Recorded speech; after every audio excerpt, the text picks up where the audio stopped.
nous n'avions pas l'occasion d'investir les plateaux télé, etc., etc., mais nous avons eu à utiliser les moyens de bord, c'est-à-dire les réseaux sociaux, pour vraiment apporter notre soutien au président de la République. D'abord, je devais commencer par présenter mes condoléances à toutes les victimes, vraiment aux blessés aussi. Dire que le Sénégal est indivisible. Donc nous sommes tous des frères. Donc nous avons intérêt à ce que ce pays-là soit stable. Parce que si on veut acquérir le pouvoir, on doit l'acquérir par les voies démocratiques.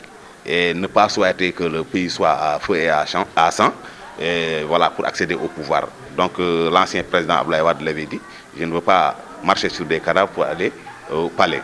Donc nous souhaitons vivre dans un Sénégal de paix, dans un Sénégal stable. Donc nous sommes des républicains et nous montrons cette attitude durant, nous avons montré cette attitude donc durant tous les événements.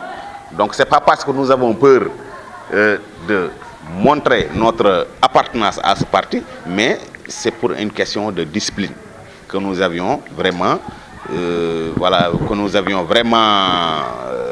apaisé la situation. Bon, l'autre chose que je voulais souligner est que nous remercions la population de Jaxaay parce que nous avons vu que tout le pays était en ébullition. Pratiquement toutes les communes étaient saccagées, hormis Jaxaay.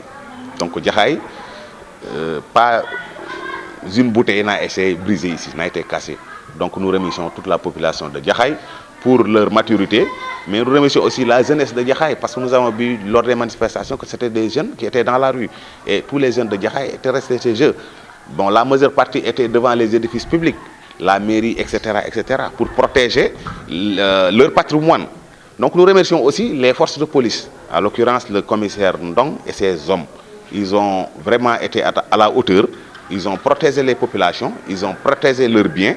Vraiment, nous leur devions mention spéciale. Dans les colonnes de l'Obs, hier, on a vu qu'il y a un apprenti politicien qui essayait de dénigrer un peu Jaxaay. Parce que d'abord, il faut démarrer par dire qu'on ne peut pas vouloir acquérir donc, une commune et salir cette même commune-là. Je crois que c'est paradoxal.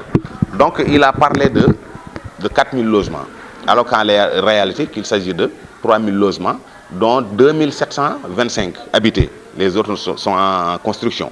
Donc il a parlé de 2 postes de santé. En réalité, la commune compte 4 postes de santé, donc dont 3 fonctionnels.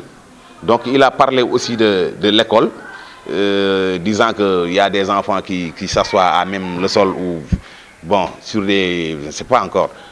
Ça, c'est archi faux. Parce que nous avons fait les meilleurs résultats dans le département de Rufisque en matière d'éducation.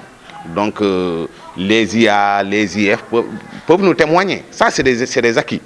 Donc, l'autre chose est que sur le côté sécurité, en tout cas, depuis que j'habite Jaxaay, j'ai fait plus de 20 ans dans cette commune-là. Bon, à l'époque, c'était parce que Jaxaay, c'est en 2011.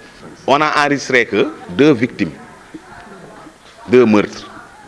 Et même l'un des meurtres n'est pas exactement à Jaxaay, c'est du côté de Bambilor.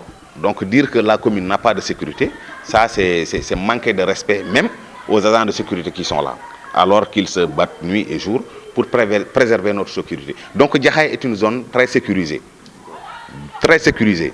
Donc il n'y a pas de problème de sécurité ici. Donc c'est voilà, c'est pour dire qu'il y a des politiciens qui cherchent à salir, alors que c'est faux. Nous ne disons pas que tout est rose à Jaxaay. Alors il y a des problèmes concernant la santé par exemple. Nous avons un centre de santé en construction qui n'est pas encore terminé. Donc nous appelons aux autorités, nous disons au président de la République de venir vraiment nous achever ce chantier-là. Donc il y a d'autres, les voiries, déjà il y a Promoville qui est dans la ville, mais il y a des quartiers quand même qui n'ont pas encore pu bénéficier de ces routes-là. Donc tout ça, bon, nous demandons à l'État de le faire. Mais quand même, nous ne crachons pas sur ce que l'État a déjà fait à Jaxaay. L'État a beaucoup investi à Jaxaay et vraiment la population est consciente de ça. Donc, raison pour laquelle, lors des manifestations, on n'a pas enregistré de saccage ici. Tout le monde était resté sage et responsable. Nous devions remercier le président de la République parce qu'à l'époque, c'était des locations-ventes et le président de la République a attribué gratuitement les maisons aux populations de Jaxaay. c'est des maisons au nombre de 3000. Donc les 2725 sont déjà habitées. Et le président les a offert ça gracieusement. Voilà, il reste quelques maisons, moins de 300 à terminer. Donc nous appelons aussi le président à lui dire de terminer ça parce qu'il y a des... Bon, leurs ayants droit sont là, ils réclament leur maison tout le temps. Donc voilà, je crois que ce n'est pas compliqué à réaliser. Donc je crois que ce sera fait. Oui, ils ont commencé à recevoir les papiers parce qu'il y a Mme Khadou Diop qui fait partie des membres de la distribution des papiers avec SNHLM. Donc s'il y a des questions supplémentaires venant des populations, ils peuvent directement se rapprocher de Khadou Diop. Donc ils auront les informations supplémentaires. Mais c'est elle qui gère ça avec la SNHLM.